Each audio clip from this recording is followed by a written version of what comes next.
Ayan mga ka-farmers, meron tayo ditong papaya dahil gagawa tayo ng atsara.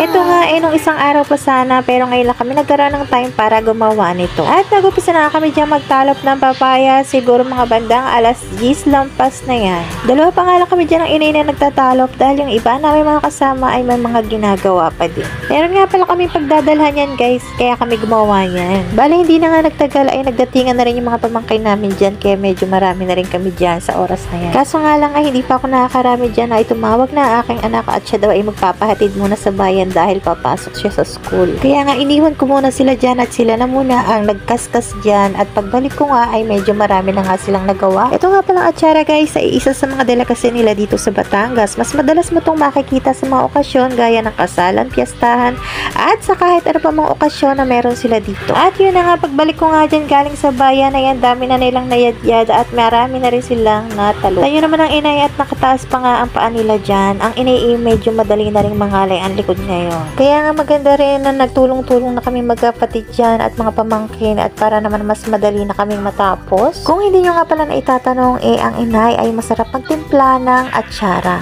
At ang inay ay masarap din gumawa ng suman. Gustong-gusto ko talagang gumawa ang inay ng suman dahil iba talaga ang lasa ay napakasarap naman talaga.